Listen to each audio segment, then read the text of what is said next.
অনুশ্রীর কারণে পুরনো অতীত আবারও চারা দিয়ে উঠল ইন্দ্রাণী গাঙ্গুলির জীবনে। হ্যাঁ বন্ধুরা, ভিডিওতে লাইক দিয়ে দেখতে থাকুন। যে মুহূর্তে কিনা অনুশ্রীর বাবা এবং পিসি গাঙ্গুলি হাউসে এসে হাজির হয়, ঠিক তার পর মুহূর্তে মীনাক্ষী যখন কিনা বলতে থাকে যে নমস্কার, ও আচ্ছা বুঝতে পেরেছি, তার মানে আপনারাই সেই অনুশ্রী, আপনাদের বিখ্যাত মেয়ে যে কিনা এত নোংরা কর্মকাণ্ডগুলো করে অবশেষে নিজের প্ল্যানে সাকসেসফুল হয়েছে, তার গর্বিত বাবা এবং পিসি। তাই তো আমি ঠিক বলেছি তো? ঠিক সেই মুহূর্তে এই মীনাক্ষীকে দেখে যখন কিনা শরবেন্দু বলতে থাকে যে দেখুন, আপনারা কী বলার চেষ্টা করেন সেটা আমরা বুঝতে পারছি না, কিন্তু কাজের কথায় আসি এবং আমি সময় ব্যয় করা একদমই পছন্দ করি না, এবং আমার মেয়ে যদি কোনো রকম কোনো অন্যায় বা অপরাধ করে থাকে তার জন্য আমি সকলের কাছে মাথা নত করে হাত জোর করে ক্ষমা চাইতে অবধি দ্বিধাবোধ করবো না, কিন্তু আমার মেয়ের দোষটা কোথায় সেটা অবশ্যই আমাকে ধরিয়ে দিতে হবে। অন্যদিকে মীনাক্ষী যখন হাসতে থাকে এবং বলতে থাকে যে আপনার মেয়ের ঠিক কী কী নোংরা কর্মকাণ্ডগুলো করেছে সেই সমস্ত দোষ ধরিয়ে দেওয়ার জন্য দিদি আসছে, এবং দিদি আসা মাত্র যখন কিনা আপনার আর মেয়ের কর্মকাণ্ডগুলোকে নিয়ে এক একটা দোষ আপনাকে গুনে গুনে বলে দেবে না, তার পরবর্তীতে আমি দেখবো যে আপনার এই ট্যাকাস ট্যাকাস কথাগুলো কোথায় যায়।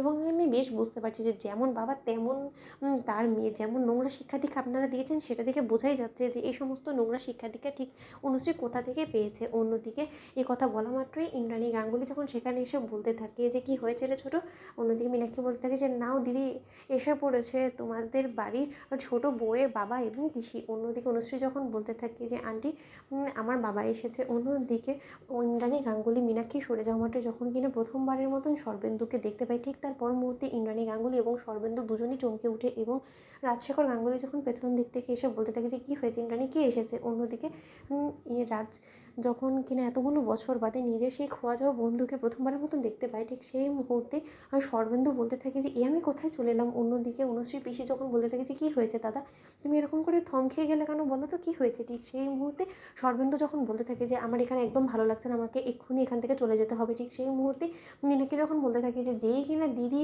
আপনার সামনে এসেছে অমনি আপনি ভয় পেয়ে গেলেন, এবং ভয়ে রীতিমতো এতটাই কাতো হয়ে গেলেন আপনি এখান থেকে পালানোর চেষ্টা করছেন, কিন্তু এত সহজে তো মশাই আপনাকে পালাতে দেওয়া যাবে না, কারণ আপনাকে তো দিদির সমস্ত প্রশ্নের মুখোমুখি হতে হবে এবং দাঁড়াতে হবে, এবং আপনি তো বলেছেন যে আপনার মেয়ে যদি অপরাধী প্রমাণিত হয় তাহলে আপনি দিদির কাছে হাত জোর করে ক্ষমা চাইবেন, তাহলে এবার দিদি যখন এসেছে তাহলে আপনাকে তো সম্পূর্ণটা শুনতে হবে, তাই না।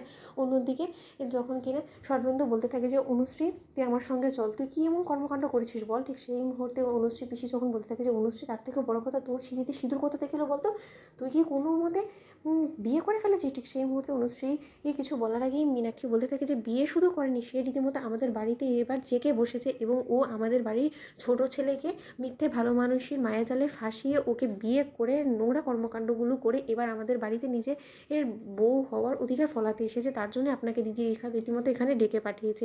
তো বন্ধুরা লাইক কমেন্ট শেয়ার করে সাবস্ক্রাইব করো।